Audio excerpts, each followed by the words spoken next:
মালাস রান্নাঘরে আপনাদের সবাইকে স্বাগত জানাই। আমি আবার চলে এলাম একটি রেসিপি নিয়ে।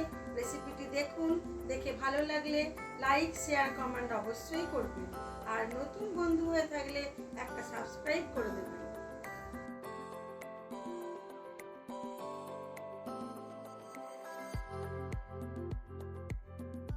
আজ আমি ইলিশ মাছের মুড়ো ও নানা রকম সবজি দিয়ে একটি ঘন্ট বানাবো।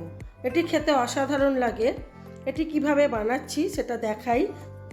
এটি আমার ঠাকুমা দারুণ করতেন। আজ আমাদের বাজার থেকে এরকম মোটা মোটা ডাঁটা নিয়ে এসেছিল, নোটে শাকের ডাঁটা।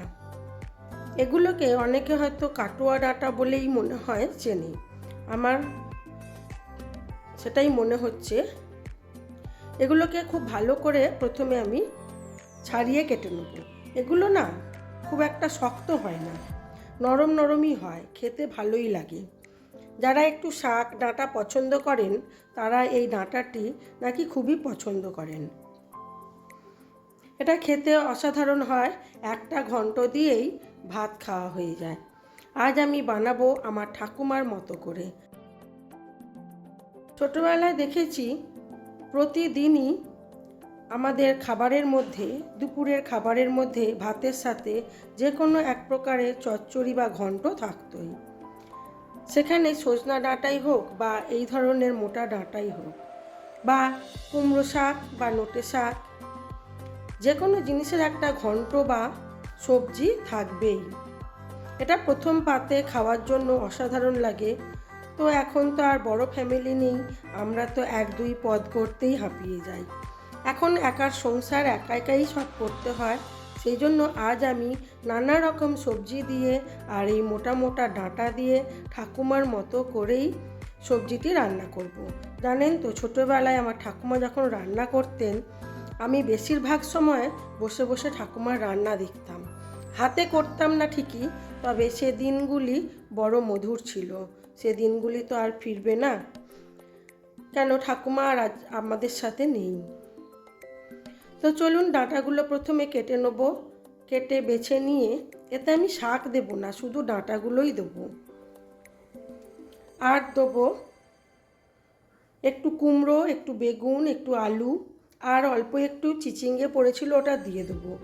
আপনারা চাইলে বরবটি, ঝিঙে বা চিচিঙ্গে বা পটল যে কোনো আরেকটি সবুজ সবজি দিতে পারেন। তাহলে কি হবে, এক পদেই যথেষ্ট।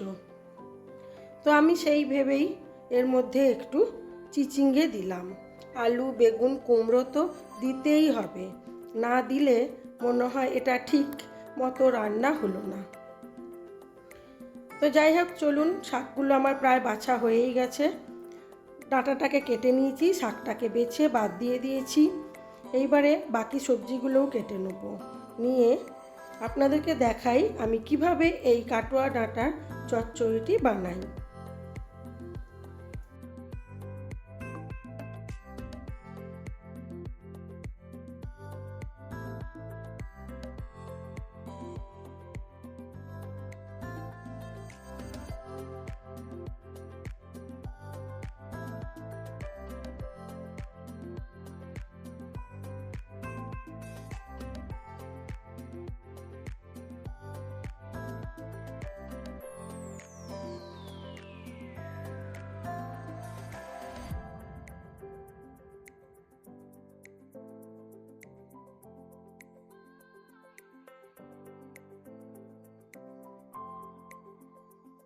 আজ আমি ইলিশ মাছের মুড়ো দিয়ে এই ডাঁটা চচ্চড়িটা বানাবো।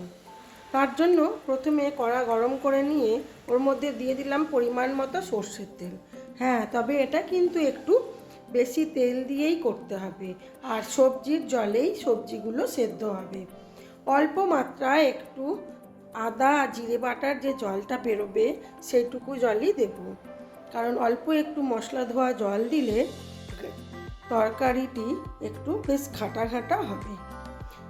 সর্ষের তেলের মধ্যে দিয়ে দিলাম সর্ষে আর 5 ফোড়ন আর গোটা শুকনো লঙ্কা ফোড়নি, আর দিলাম অল্প একটু রসুন কুচি, আর দিলাম বেশ অনেকটা পরিমাণ পেঁয়াজ। জানেন তো, পেঁয়াজটা আমার একটু ধরেই গিয়েছিল। আসলে অনেক রকম সবজি ছিল, সেগুলো ধুতে ধুতে পেঁয়াজটা একটু ধরে গিয়েছিল। পেঁয়াজটাকে কম আঁচে একটু ঢাকা চাপা দিয়ে আপনারা নরম করে ভাজবেন। পেঁয়াজটা আমার ভাজা হয়ে গেছে, পেঁয়াজটা আর ফোড়নটাকে আমি তুলে রাখলাম। এবার ওই তেলের মধ্যেই আমি ইলিশ মাছের মুড়োটাকে খুব ভালো করে লাল করে ভেজে তুলে নেব।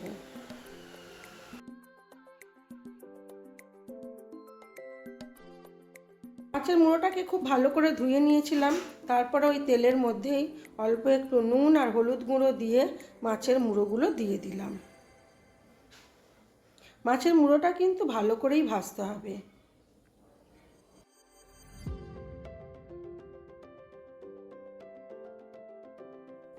মুড়োটা প্রায় ভাজা হয়ে এসেছে। আমি এর মধ্যে দেব আদা, কাঁচা লঙ্কা ও জিরে বাটা। আমি শিলনোড়ায় বাটবো না, আমি এটা মিক্সিতে বেটে নেব। আপনারা চাইলে শিলনোড়ায় বাটতে পারেন, কারণ জিরে আর পোস্ত শিলনোড়াতেই ভালো বাটা হয়। তবে যারা না আদা জিরে বাটতে পারবেন, জিরে গুঁড়ো দিলেও হবে, তবে আদাটা কিন্তু বেটে দিলেই বেশি টেস্টি হয়। আদার যে একটা সুন্দর গন্ধ আছে, ওটা যে কোনো তরকারির স্বাদ দ্বিগুণ করে দেয়। মুড়োটা আমার ভাজা হয়ে গেছে, আমি মুড়োটাকেও তুলে রেখে দেবো।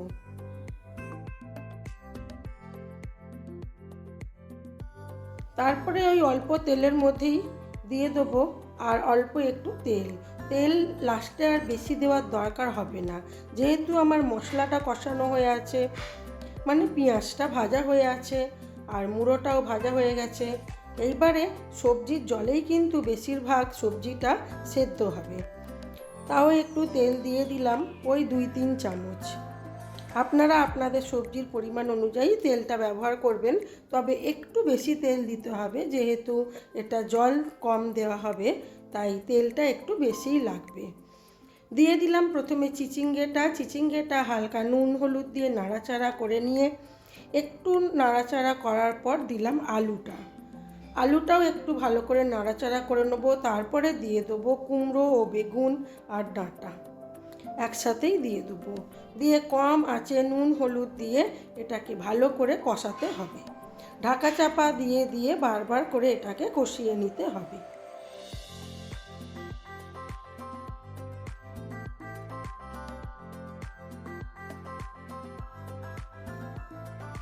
সবজিটা আমার প্রায় কষানো হয়েই এসেছে। এবারে আমি দিয়ে দেবো এর মধ্যে অল্প পরিমাণ হলুদ,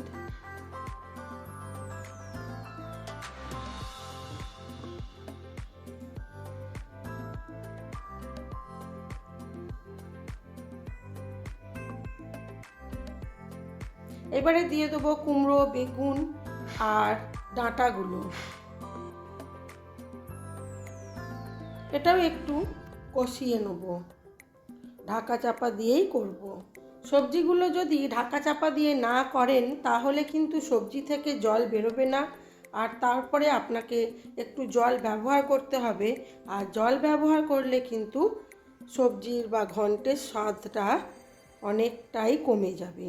সেই জন্য এটাকে কম আঁচে ধীরে সুস্থেই করতে হবে।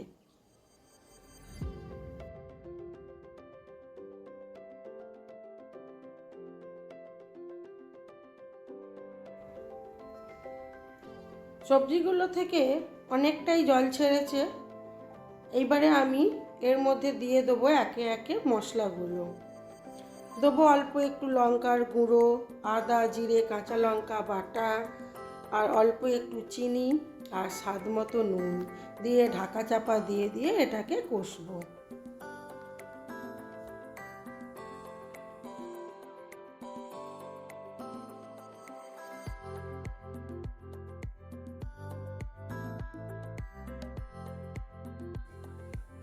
মেয়েরা সবজি খায় না, কিন্তু এই সবজিটি মেয়েরাও কিন্তু খেয়েছিল আর খেয়ে বলেছিল খুব সুন্দর হয়েছে।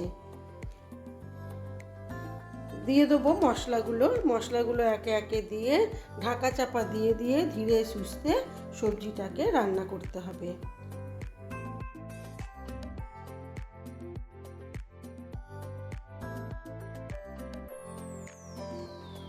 দিয়ে দিলাম অল্প একটু লঙ্কা, আপনারা আপনাদের পছন্দ মতো ঝালটা ব্যবহার করবেন, এতে একটু বেশি ঝাল হলে কিন্তু ভালোই লাগবে। দিয়ে দিলাম স্বাদ মতো চিনি। এবারে এটাকে ভালো করে আবার কষাতে থাকবো।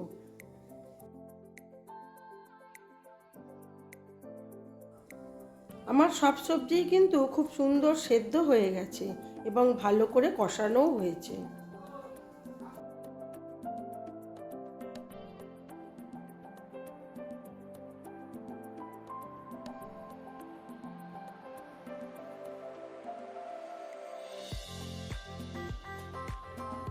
দিয়ে দিলাম অল্প একটু জল। অল্প একটু জল না দিলে এটা ঠিক মাখা মাখা হবে না, সেই জন্য অল্প জল কিন্তু দিতেই হবে। সেটা খুব বেশি নয় যে সবজিগুলো ডুবিয়ে অনেকটা জল ঢেলে দেবো, সেরকম নয়। ওই মশলা ধোয়া জল 1 থেকে 1.5 কাপের মতো দিয়ে দিলাম ভেজে রাখা মশলা ও পেঁয়াজটা। এইবারে এটাকে বেশ কিছুক্ষণ আরও হতে দেব। তারপরে দিয়ে দেবো মুড়োগুলো। মাছের মুড়োগুলো দিয়ে আরও কিছুক্ষণ চাপা দিয়ে রাখতে হবে।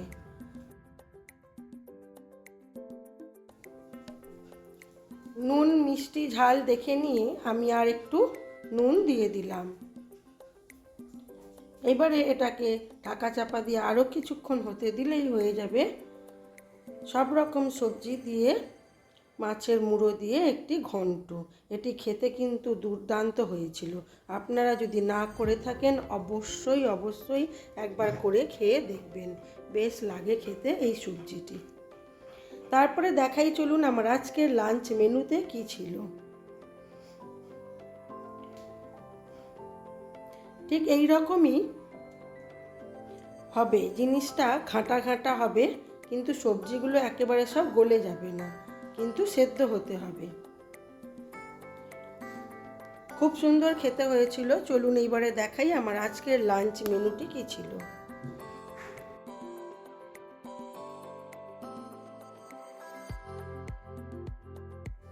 তরকারিটা সার্ভ করে দেবো।